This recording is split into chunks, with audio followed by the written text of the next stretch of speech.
Welcome back, ladies. You've come to Menopause University, where I teach you everything you need to succeed at managing your menopause your way. Now, this is video 223. You know, the reason I tell you the number of the video is because, like I said in the greeting, this is Menopause University. It's a true education, and no real education is possible if you jump around all willy-nilly with no regard to the order in which you accumulate information. You know, I go to extremes to make absolutely sure I present everything to you in just the right order to ensure your understanding. Because my goal is to make learning what you deserve to know about menopause as easy and as certain as possible. And you will completely botch your menopause education if you don't learn this stuff in order. So that's why I tell you over and over again to watch my videos in order. And that little number after each title tells you the order. If you want the easiest way to access all my videos in order, it is going to my menopausetailor.me website. And on the tab that says YouTube Video Tutorials, you will see all the videos lined up in order, and you can just click on the individual thumbnails to watch them in order. We are covering a whole unit on osteoporosis that began with video 196. Last week, I presented hormonal medication options for preventing and treating osteoporosis. And since the whole world of menopause was so disrupted and changed by the WHI Women's Health Initiative study in 2002, I thought it would be wise to present the findings on osteoporosis from that fateful study. So that's what we're going to do today. You see, you only heard a tiny bit of the results from that study, and that was enough to send everyone into such a frenzy that you never heard anything more. You heard nothing about HRT's effect on osteoporosis, and the findings on osteoporosis were profound. So I'm going to give you the WHI results on osteoporosis. In my book, this particular information is not in chapter 29 with all the rest of the osteoporosis information. Instead, it's on chapter 34, which is entitled, What About the Research Studies? Now, if you're wondering why in the world you need to watch this video, it's because you deserve to know the whole story. And depending on your risks for osteoporosis versus other diseases, this piece of data could be the most important one of all for you. So I will start by telling you the state of affairs before the WHI study was ever done. Before the WHI, it was common knowledge that estrogen loss caused bone loss. It was also common knowledge that estrogen replacement prevented bone loss. And because estrogen replacement prevented bone loss, it was common practice to prescribe estrogen replacement to postmenopausal women to prevent bone loss. Now, this fact that estrogen replacement prevented bone loss had been proven in study after study after study. It was not a matter of controversy. And then came the WHI. In case you aren't familiar with the WHI study, let me just give you a brief overview of what that study entailed. The Women's Health Initiative, commonly known as WHI, was a large-scale study sponsored by the National Institutes of Health, or NIH. Its purposes were many, which was one of the many problems with the study. Its primary purpose was to determine if HRT for menopause prevented heart attacks. But the investigators decided to add on a bunch of other diseases to see if HRT prevented them too, and osteoporosis was one of those diseases. So, the WHI was a study that assessed prevention. This is very important because the way you study prevention is very different from the way you study cause. The two are at opposite extremes. So it would only make sense that you would have to design a study differently to assess prevention than you would to assess cause. The problem with the WHI is that it was designed to assess prevention, but it switched gears mid-study and addressed cause. But that's impossible. I just told you that the entire design of the study is completely different for studying prevention versus cause. In other words, the way you set up the study itself is completely different for the two. So switching gears from assessing prevention to asserting cause is simply unheard of. And yet, that's what the WHI did. So, after breaking all the rules and switching gears from studying prevention to asserting cause, the media reported to the public that HRT causes all sorts of things. And they said nary a word about the fact that it was a study on prevention. Nor did they bother to tell the public that HRT actually did, and still does, prevent certain diseases.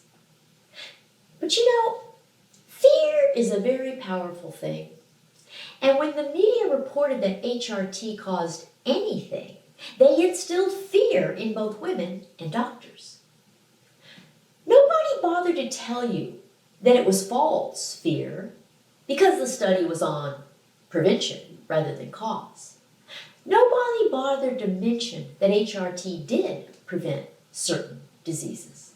Instead, with the very first utterings about HRT causing anything, women flushed their HRT down the drain, and doctors became too fearful of litigation to prescribe HRT for anything. You see, that's how fear works. It's like wildfire. Fear in one person induces it in another, and it just keeps spreading. And fear is a prison. It paralyzes you so that you don't act. Fear is so powerful that it even wipes out your ability to think. If anyone had said, wait a minute, WHI was a study on prevention, why in the world are they asserting cause? Things would be very different today. So the WHI studied two groups of women. One group consisted of women who still had their uteri, and they received estrogen and progesterone. The other group was a group of women who did not have their uteri, and they received estrogen only. Another notable defect in the WHI study was the average age of the study population. It was 63. Now, why is this important? Well, as I've taught you in videos 80 through 90 on the estrogen window of opportunity, your risks for certain diseases begin to skyrocket when you first lose your estrogen. And that age for most women is about age 51. And the diseases that begin to skyrocket when you lose your estrogen are heart attack, Alzheimer's disease, and osteoporosis. And in all the videos in this osteoporosis unit, I have explained that you lose 2% of your bone each year in the first 5 years without estrogen. And then you lose 1% of your bone each year after that. So when it comes to age of the women used in the WHI study, age matters for all the diseases. But the media didn't tell you about the advanced age of the women in the WHI study either. For purposes of osteoporosis, having an average age of 63 in the WHI study means that these women in that study had already lost a lot of bone long before the study ever started. If you do the math, the expected bone loss in these 63-year-old women would look like this. There would be 2% of bone loss per year from age 51 to 56, which is 10% of bone loss. And then there would be 1% of bone loss per year from age 57 to 63, which would be at least another 6% bone loss. 10% plus 6% equals 16%. This means that the WHI studied women who had already lost an average of 16% of their bone. And then they received either estrogen and progesterone or just estrogen. Now, you've learned from these osteoporosis videos that progesterone has nothing to do with preventing bone loss. So you would not expect any difference between the two groups of women. Bone loss is due solely to estrogen loss. So now you're ready to learn the results of the effect of HRT on bone in the WHI study.